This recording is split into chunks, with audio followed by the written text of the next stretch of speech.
মান সামা রমাযান ঈমানান ওয়া ইহতিসাবান গুফিরা লাহু মা তাকদ্দামা মিন যামবি।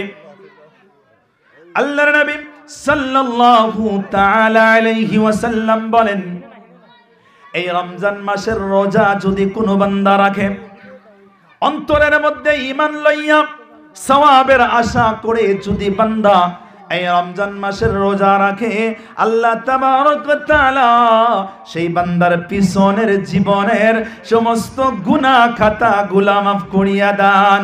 জোরে জোরে বলুন না সুবহানাল্লাহ। রমজান মাসের রোজা রাখলে বান্দার পিছনের সমস্ত গুনাহ খাতা মাফ।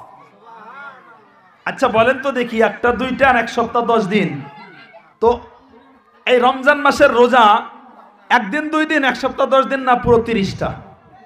আওয়াজ দেন, সবাই একটু আওয়াজ দেন, আপনাদের মুখ থেকে শুনতে চাইতেছি আমি। 30 দিন তো, তাহলে তো বান্দা রোজা রাখে এক সপ্তাহ 10 দিন, তারপর তো খানা দানা শুরু করে দেয় সমানে, করে না? প্রথম এক সপ্তাহ দেখবেন কারো বাড়িতে কোনো ধরনের আগুন জ্বলতেছে না, চুলায় আগুন নেই, কিন্তু হঠাৎ কি হয়ে যায়, সপ্তাহ 10 দিন যাওয়ার পর, এক সপ্তাহ 10 দিন যাওয়ার পর দেখবেন প্রত্যেক বাড়িতেই, বেশিরভাগ বাড়িতেই দেখবেন দিনের বেলায় চুলায় আগুন জ্বলতেছে, অমুক বাড়ির রান্না করতেছে, সেই সোমবার দেয় তার বাসনা অন্য বাড়িতে চলে আসে।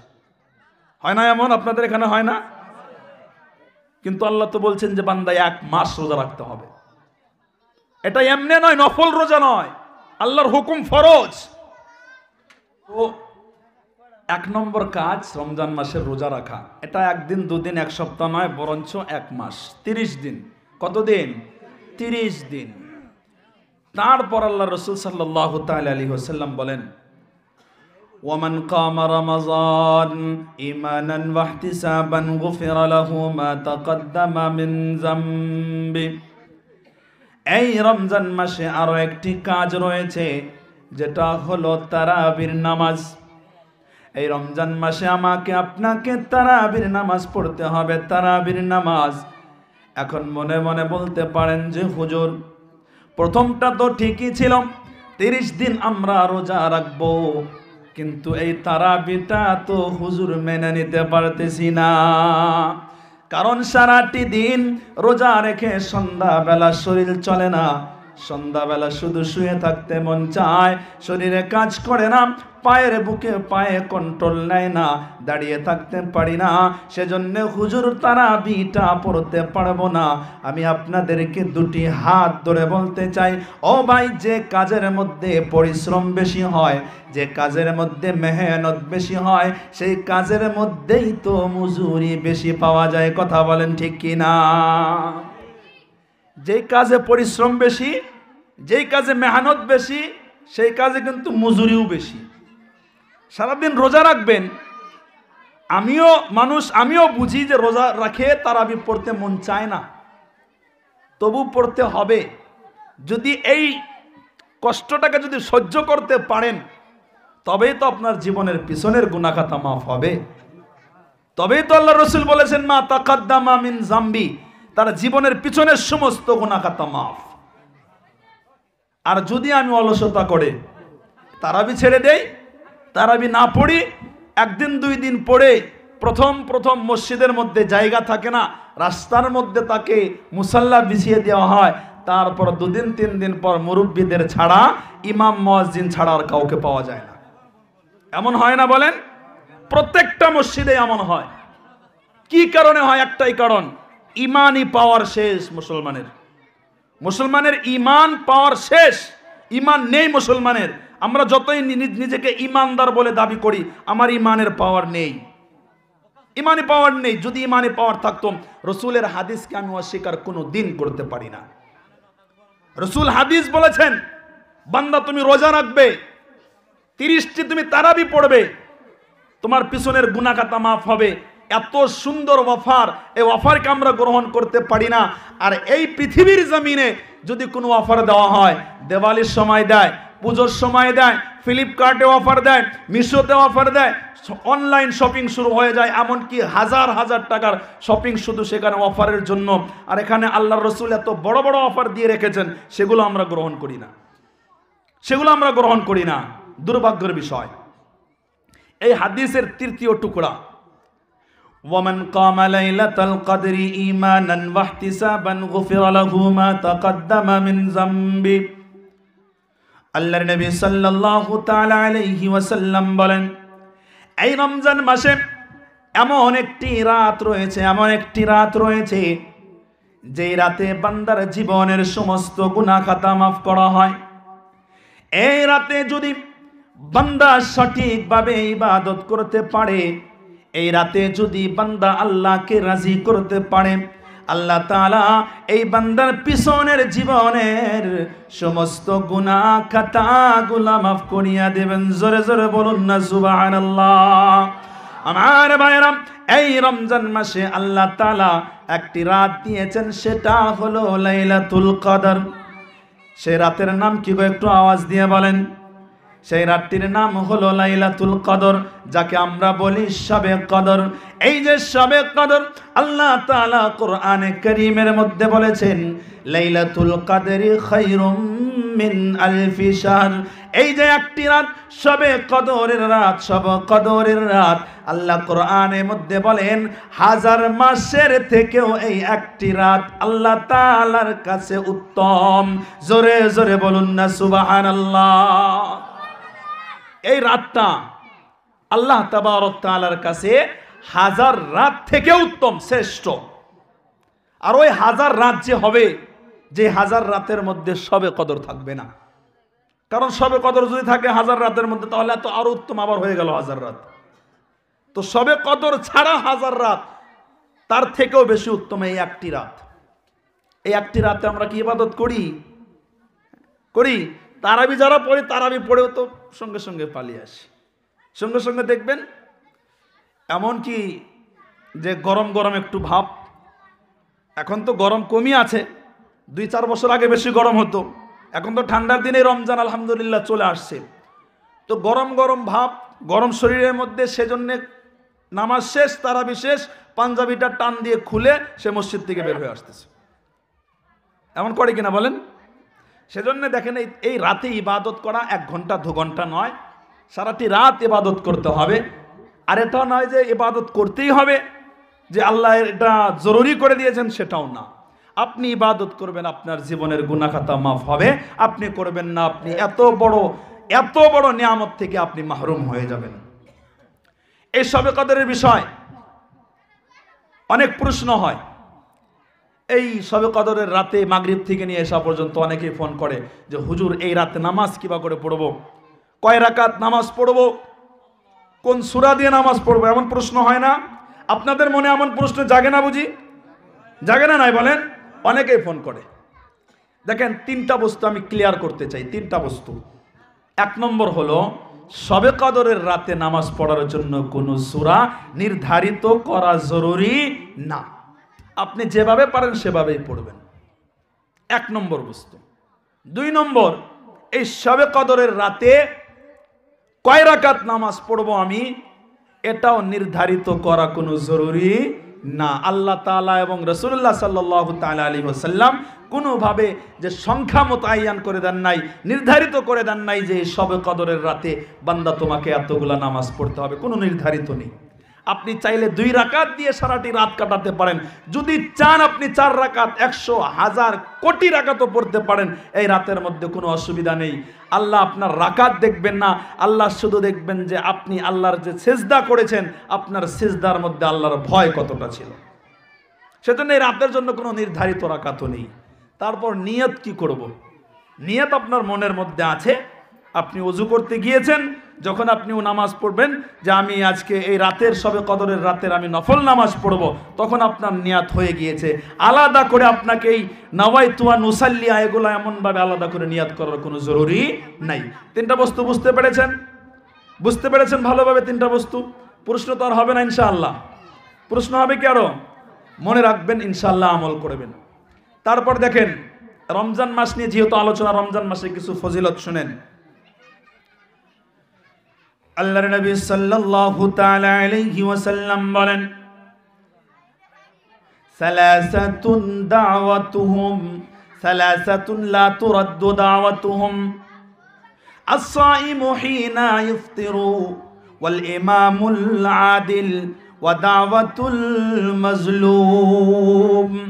আল্লাহর নবী সাল্লাল্লাহু তাআলা আলাইহি ওয়াসাল্লাম বলেছেন, এই রমজান মাসে তিন মানুষের, তিন ধরনের ব্যক্তির দোয়াকে আল্লাহ তাআলা কোনো সময় ঘুরাইয়া দেন না।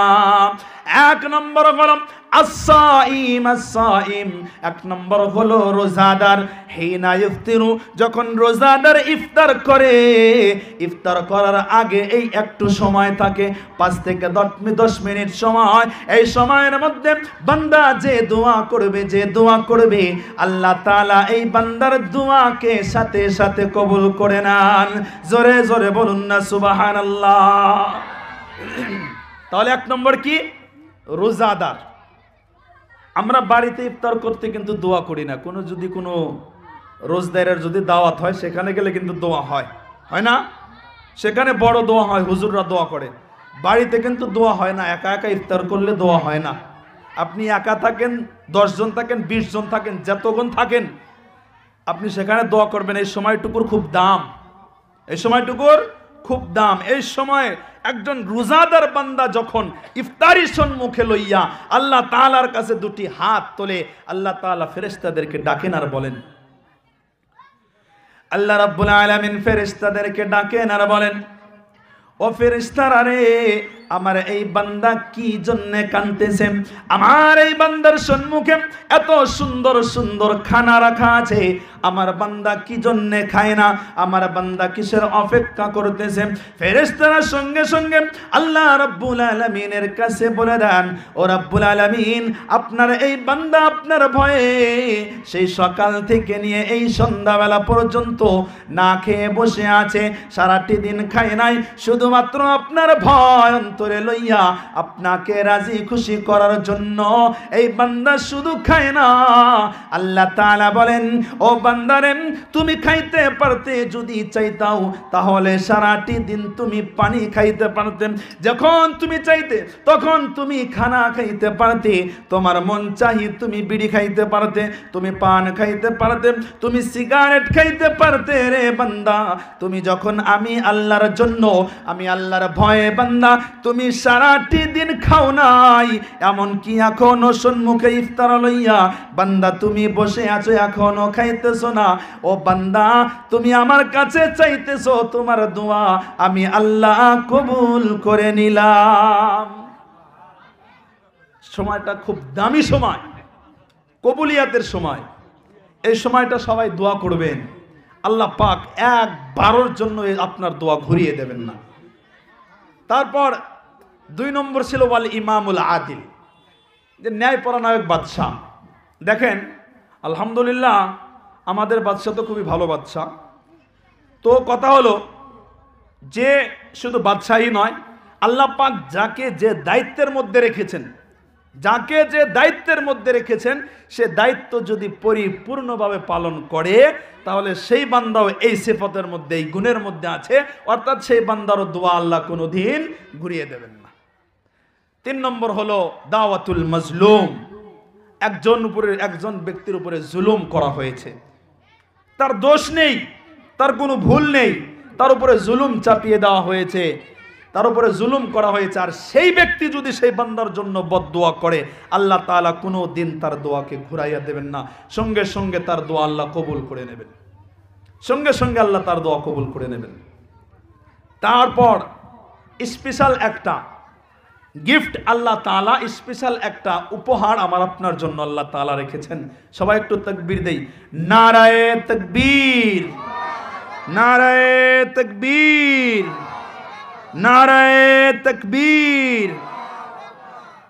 আমাদের হুজুর চলে আসছেন, হুজুর চলে আসছেন, সময় শর্ট, একটা শুধু আলোচনা করব। আমি হুজুরের কাছ থেকে সময়টা একটু চেয়ে নিচ্ছি, যে আল্লাহ তাআলা রোজাদারের জন্য একটা স্পেশাল গিফট রেখেছেন, স্পেশাল হাদিয়া রেখেছেন। সেটা হলো প্রত্যেকটা, আল্লাহর নবী সাল্লাল্লাহু তাআলা আলাইহি সাল্লাম বলেন, জান্নাতের 8টি দরজা আছে। কয়টা গো? জান্নাতের কয়টা দরজা? 8টা দরজা।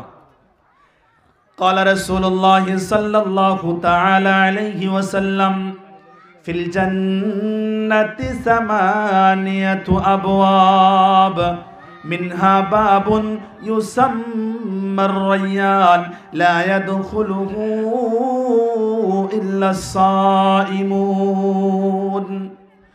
আল্লাহর নবী সাল্লাল্লাহু তাআলা আলাইহি ওয়াসাল্লাম বলেন, জান্নাতের মধ্যে আল্লাহ তাআলা 8টি দরজা বানিয়েছেন।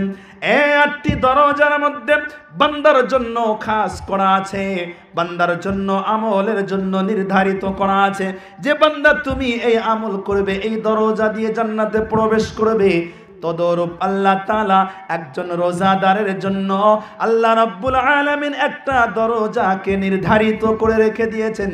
সেই দরজা দিয়ে কোনো বান্দা প্রবেশ করতে পারবে না, শুধুমাত্র রোজাদার সেই দরজা দিয়ে প্রবেশ করবে। জোরে জোরে বলুন না সুবহানাল্লাহ।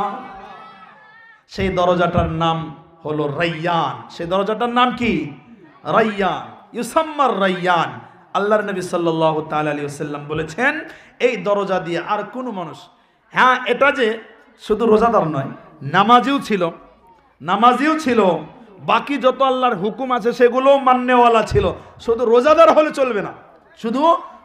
হলে চলবে না, বাকি ইবাদত করত। তারপরে এই বান্দাকে আল্লাহ এত বড় স্পেশাল একটা গিফট দিয়েছেন, সেটা হলো বান্দার জন্য এই দরজাটাকে খাস করে দিয়েছেন। রোজাদার ঢুকবে আর বান্দার জন্য দরজা বন্ধ করে দেওয়া হবে।